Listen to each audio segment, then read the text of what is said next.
Bonjour à tout le monde. Eh bien, quand Nolwenn m'a annoncé son désir de vouloir aller en Inde et pour faire du yoga, un stage de yoga, j'étais vraiment plus qu'enchanté. C'était comme si elle refaisait le parcours de Janine, qui créatrice du yoga dance, comme vous le savez, et qui a fait donc des recherches au niveau du yoga en Inde, directement en Inde. Et c'est le terroir qui fait le bonhomme, qui fait l'individu. Et là-bas, les forces sont atypiques et considérables. Et quand Nolwenn est revenue, ces forces, elle les avait transportées avec elle jusqu'en Bretagne. Et cela a permis de faire des progrès au niveau du yoga dance qu'elle n'aurait peut-être pas pu faire simplement en restant ici, parce que les alchimies des corps sont toujours un petit peu difficiles, et pour moi ça a été prodigieux. Et quand elle était là-bas, j'avais l'intime conviction que cela faisait comme un ancrage, vous voyez, un point quantique au niveau de la transmission d'énergie. Les progrès que j'ai pu faire, donc toujours avec le poulpage, ont été vraiment considérables, et cela m'a permis d'avancer sur ce que j'appelle, c'est déjà un petit peu le point quantique de connexion avec les énergies, voire les résurrections, etc., avec des phénomènes surnaturels qui se sont passés, en Bretagne, j'entends, et cela, je l'attribue de façon évidente à la présence de Nolwenn en Inde, une sorte de translation directe. On sait aussi que l'origine des civilisations, d'après les textes, d'après les Védas, les textes hindous qui décrivent les civilisations et les origines, proviennent tous de là-bas, tous de ces endroits-là. On appelle ça les civilisations indo-européennes, et elles sont pratiquement, elles ont été, si je puis dire, confinées au niveau des chaînes himalayennes, parce qu'il y avait un climat spécial qui convenait aux visiteurs de l'espace, qui ont donc programmé nos civilisations. Donc c'était très important. Et pour terminer, pourquoi faire du yoga alors que le yoga dance devrait être une technique accomplie?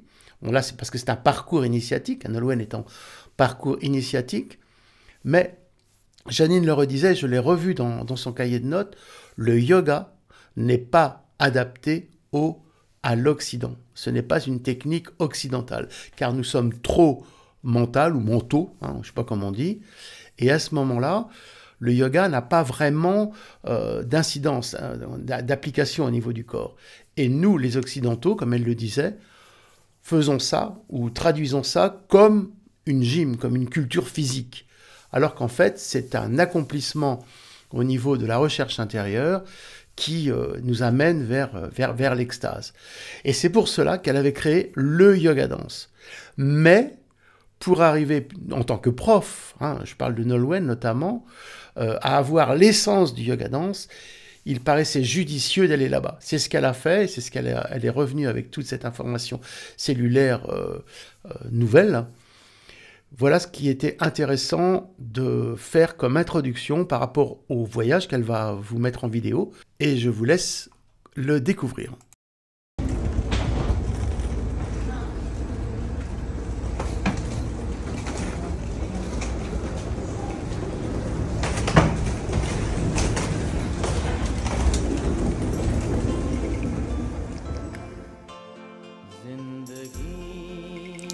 Alors, je débuterai ce diaporama par les images prises de l'école. Donc, nous sommes à Rishikesh, à Rishikul Yogshala. Et c'est donc une école qui se situe au nord-est de l'Inde, juste au pied de l'Himalaya. Donc, on voit ici la salle principale de yoga, il y en avait deux, entourée par ces montagnes.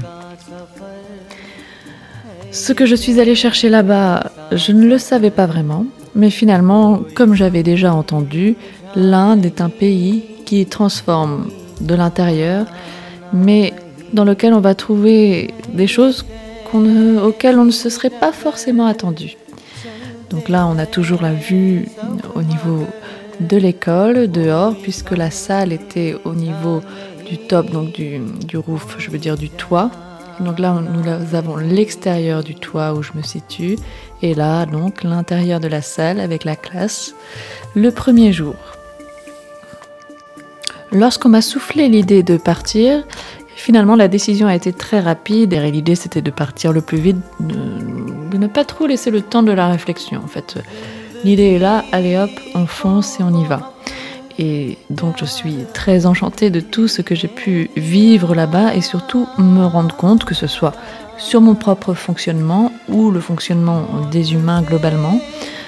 C'était la première fois que je sortais, on va dire, des pays occidentaux et donc de me rendre en Inde, ça m'a permis vraiment de me rendre compte que le fonctionnement du cerveau ne va pas être le même là-bas ou ici et que d'ailleurs c'était flagrant quand je suis rentrée en France.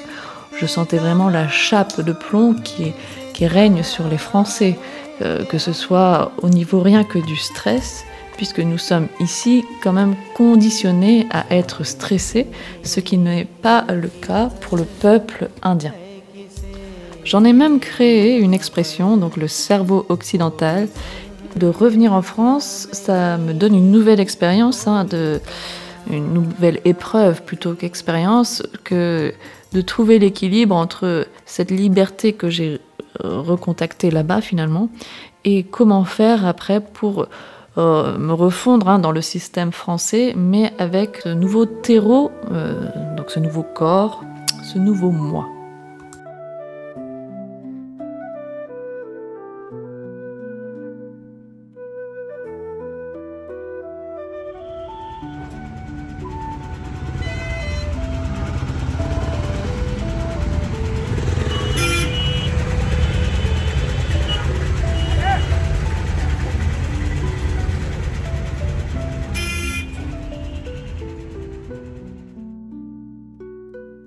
Pour illustrer mon précédent propos, je parlerai évidemment de la conduite, puisque les Indiens ne conduisent pas du tout comme les Occidentaux. D'ailleurs, même si le trafic est très présent en Inde, eh bien, il n'y a pas autant de violence ou d'agressivité que l'on ressent dans les cerveaux. Donc, c'est-à-dire que même si la voiture derrière ou le rickshaw ou autre vous colle, eh bien, on ne sent pas d'agressivité. Et pourtant, ils veulent pousser, c'est-à-dire que peut-être qu'il n'y a pas autant d'interdictions, donc quand on veut y aller, on y va. D'ailleurs, ils utilisent à fond, ils n'hésitent pas à utiliser le klaxon pour signaler leur présence, et après, hop, on y va. C'est-à-dire que des fois, je me suis retrouvée à doubler d'autres voitures. C'était pas moi qui conduisais, bien sûr, et à me retrouver avec une voiture juste en face, et pourtant, on n'a pas peur de mourir de l'accident, quoi. Il y a pile poil le temps de se remettre. Et c'est toujours comme ça. Donc, c'est les cerveaux qui sont habitués à fonctionner harmonieusement avec les autres véhicules. C'est un peu comme ça que je le perçois.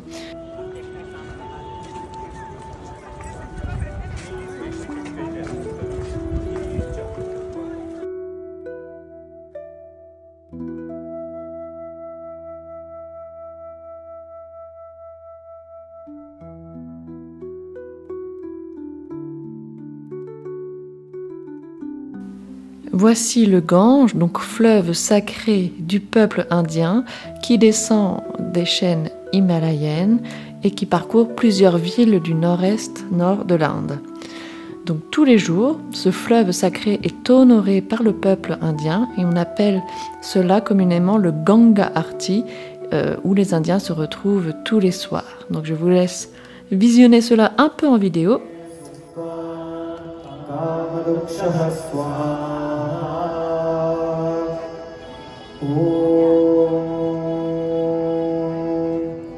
त्र्यम्बकं यजामहे सुगन्धिं पुष्टिवर्धनम् उर्वारुकमिव बन्धनात् मृत्योर्मोक्षेयमामृतात् विसर्जना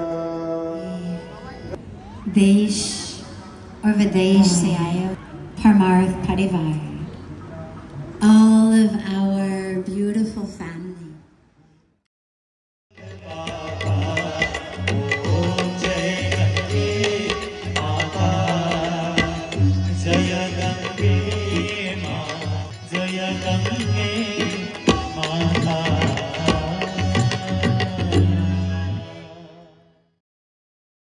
ce dont je me rappelle d'échanges avec les Indiens, c'est que vraiment la famille tient une place fondamentale et primordiale dans leur vie. C'est-à-dire que c'est la famille avant tout et le reste passe après.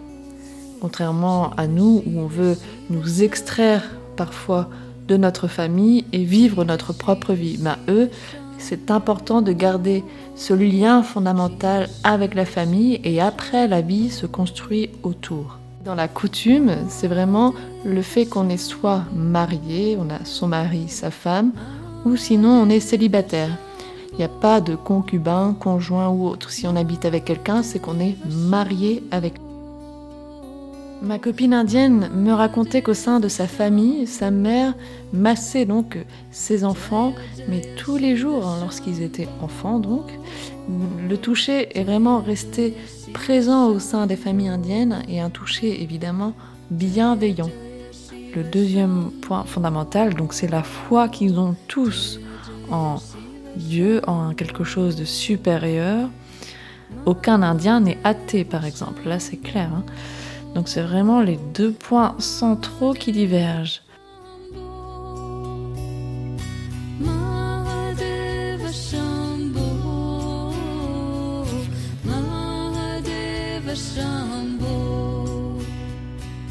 Jaya Jaya Shiva Shambho, Jaya Jaya Shiva Shambho, Jaya Jaya Shiva Shambho, Jaya Jaya Shiva Shambho, Mahadeva Shambho, Mahadeva Shambho. Shiva Shiva. Can we a little bit more up?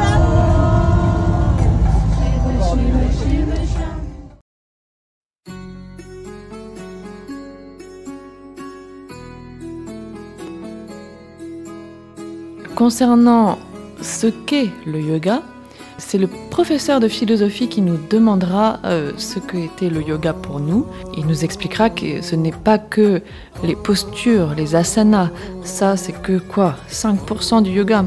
En fait, le yoga, c'est vraiment un lifestyle, comme il nous expliquait.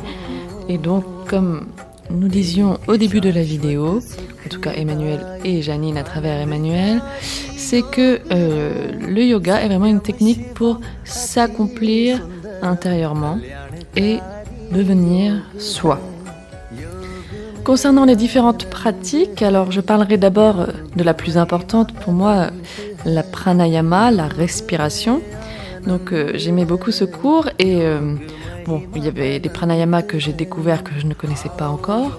Et concernant un très important, Kapalabhati, est vraiment une respiration qui vient purger les poumons et qui était vraiment vitale en Inde, hein, puisque Inde oblige beaucoup de pollution. Et donc, c'était vraiment la pratique des pranayamas le matin qui soutenait le système immunitaire et qui évitait de pouvoir retomber en maladie entre guillemets ORL, puisque c'est vrai qu'il y a un matin où j'ai pas respiré, je suis pas allée au cours et ça me manquait pas. L'après-midi, je sentais les poumons inflammés, etc. Et donc ça n'a pas duré puisque le lendemain j'ai repris les cours de respiration, entre autres. Concernant la différence entre pranayama et respiration biotique du yoga danse, il y en a évidemment. Je dirais que les pranayamas sont un outil ponctuel que l'on va utiliser pendant, je sais pas, 5, 10, 15 minutes ou autre, alors que la respiration biotique du yoga danse est vraiment quelque chose que l'on peut utiliser de manière continue tout au long de la journée, mis à part lorsqu'on a une pratique sportive, puisque cette respiration se fait par le nez uniquement. Donc évidemment, quand on fait du sport, on a besoin d'oxygéner plus le corps, donc on va utiliser notamment la bouche. En yoga danse, on étalonne la respiration avec le mouvement. C'est-à-dire que c'est vraiment la capacité respiratoire qui va initier le mouvement et donc l'ampleur du mouvement dépendra de notre ampleur respiratoire. Et d'ailleurs, c'est marrant puisqu'on se rend compte, hein, même pour des mouvements très simples qu'on va effectuer au sol au début, et bien que même pour un mouvement simple, on va se rendre compte qu'on ne pourra même pas aller au bout puisqu'on n'aura pas assez d'inspire ou d'expire. puisque l'idée c'est de ne pas se retrouver en apnée. Et c'est souvent ce que les élèves ou moi-même, parfois quand on revient sur le tapis, on se retrouve à ressentir. Quand j'ai démarré le travail en yoga danse, j'avais une cage thoracique très étouffée puisque dans mon passé j'étais très stressée et en plus de ça j'avais consommé notamment du cannabis. Et c'est vrai que le travail du yoga danse m'a beaucoup aidé à remettre en mouvement tout cela.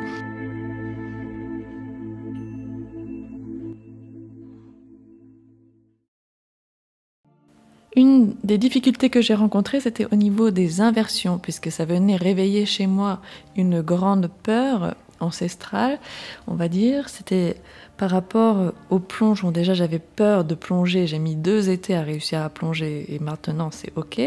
Mais maintenant, le travail en inversion dans le yoga venait réveiller ce truc-là de manière différente, mais c'est toujours le même principe, la tête en bas et... ce travail en inversion vient donc réveiller des choses en lien notamment avec le processus d'incarnation, ce processus d'abandon et de laisser aller. Donc j'ai dû faire ça m'a fait faire un travail thérapeutique, un travail psychologique, il y avait déjà ça, avant de faire après le travail postural qui est encore en cours. Niveau yoga danse, on peut également évoluer en inversion. Et d'ailleurs, Janine expliquait qu'il était important pour avoir un corps en place de savoir travailler dans les 2 sens.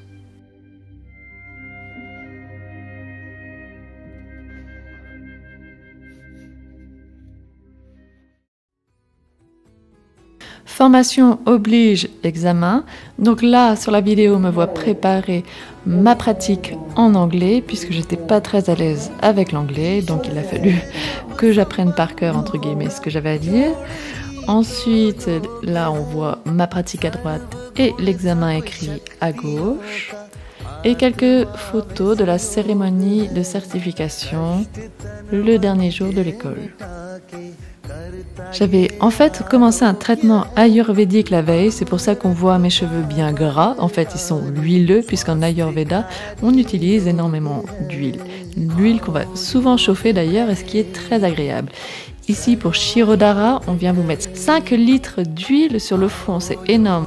Donc pendant quoi, allez, une demi-heure, vous avez un sorte de 8 qui vous coule sur le front avec de l'huile chaude. C'est très relaxant, c'est d'ailleurs fait pour relâcher le système nerveux. Cette photo témoigne d'une expérience extraordinaire, j'ai envie de dire, parce que je ne m'attendais pas à vivre ça.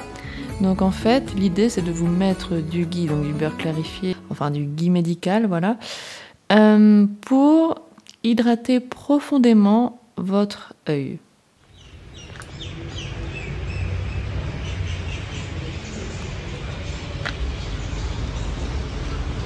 Je vous glisse l'image d'un salon de coiffure que j'ai trouvé fort sympa, il était pas loin de l'école, avant de vous transmettre les images de mon retour à Delhi.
जाते हुए लम्हों जरा ठहरो जरा ठहरो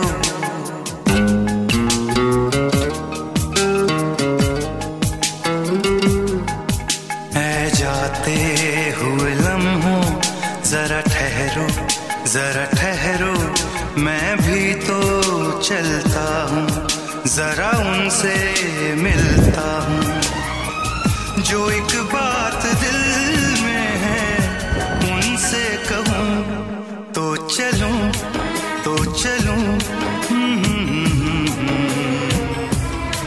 तो चलूं तो चलूं तो चलूं तो चलूं तो चलूं तो चलूं तो चलूं तो चलूं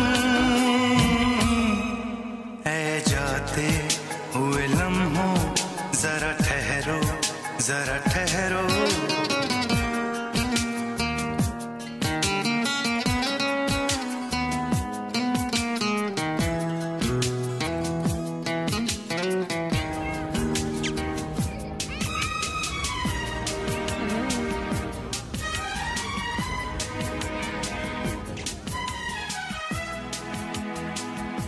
Me voilà prête à rentrer en France. Donc, pour terminer, quelques images de l'aéroport de Delhi, un aéroport exceptionnel de par sa décoration intérieure, telle que vous pouvez le voir sur les images. Ici, une yoga zone pour attendre sereinement votre avion. Encore faut-il savoir qu'il est en retard.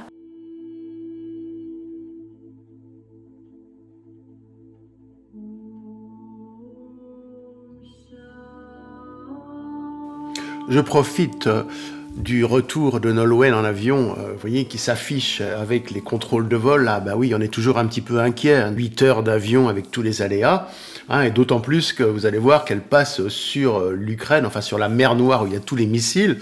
Mais voilà, tout s'est bien passé. Je profite de cela pour dire que le travail qui est proposé globalement à l'association Selena permet d'accéder à une dimension supérieure de l'esprit et du corps.